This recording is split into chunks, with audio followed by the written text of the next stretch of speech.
personne pour te jeter dans l'eau. C'est normal? 38 ans. 38 ans.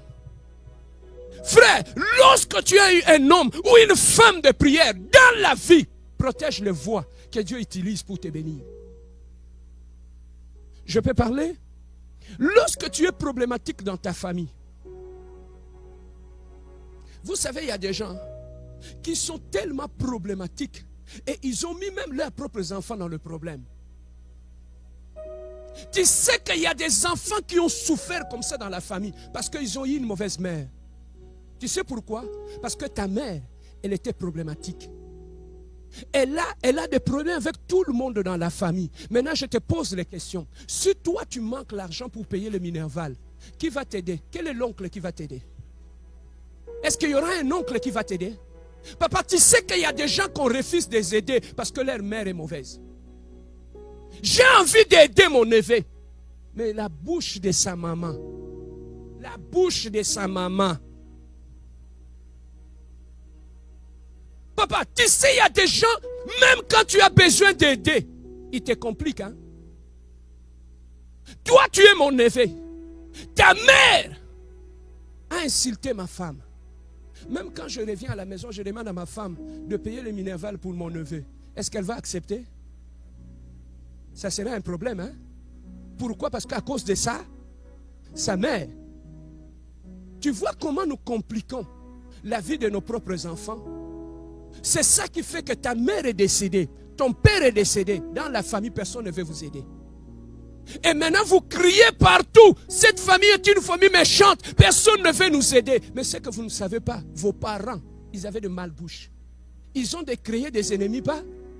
Mais écoutez maintenant, quand tu as de bons parents qui vivaient en paix avec tout le monde dans la famille, qui ont payé des études pour les enfants des autres, même quand tes parents ne sont plus en vie, ton père et ta mère, tu trouveras toujours un oncle ou une tante qui peut aider. Tu sais, quand tu as bien vécu avec le parent de la personne, c'est très facile pour les aider. Hein? Frère, moi je suis parti à Kinshasa, j'avais un meilleur ami avec qui j'étais quand j'étais à l'université. Il est décédé. Quand je suis parti à Kinshasa, je vis sa femme, je vis ses enfants. Bien aimé, quand je vis cette femme, je vis ses enfants, j'ai eu des larmes à mes yeux. Parce qu'au travers de ses enfants, je vis comment? Je vis mon ami. Papa, cet ami, même à 2 heures du matin, quand tu l'appelles, il répond. Est-ce que je retenu ma main pour bénir ses enfants? Non. À cause de leur père. Frère, certaines souffrances que nous avons dans la vie, ce n'est pas le diable. Quand tu as des parents problématiques, Yaya, tu feras ça. Je peux donner un conseil. Nous sommes ici au Canada. Nous n'avons pas de famille ici. Vivons en paix avec tout le monde, Yaya. Parce que tu ne sais pas, demain tu peux tomber et mourir. Qui va aider tes enfants après? Il y a des parents qui ont mis leurs enfants dans une situation compliquée. Aujourd'hui, les enfants sont en train de payer par rapport à la méchanceté de leurs parents. Oh, pourquoi vous me regardez comme ça? Amen, hein? Papa, la réussite dans la vie, ce n'est pas toujours une question de prière, mais c'est aussi une question de porte. Il y a des gens, à cause de la méchanceté, le manque de sagesse, ils ont fermé toutes les portes. Papa, les hommes, physiquement, ce sont des hommes, mais spirituellement, ce sont des portes. Tous les hommes que Dieu envoie. Papa, Dieu peut prévoir d'ici le mois de juin de te bénir. Mais qu'est-ce qu'il fait? Il t'envoie quelqu'un. Cette personne-là, il servira comme une porte. Dieu a déjà entendu ta bénédiction, a entendu ta prière. Mais pour te répondre, tu n'as pas vu la réponse. Mais Dieu t'a envoyé quelqu'un. Mais est-ce que tu as compris que cette personne-là, dans ma vie, c'est la réponse de Dieu? Dieu sait qu'au mois de juin, tu vas perdre ton travail. Mais je plaçais ma gloire.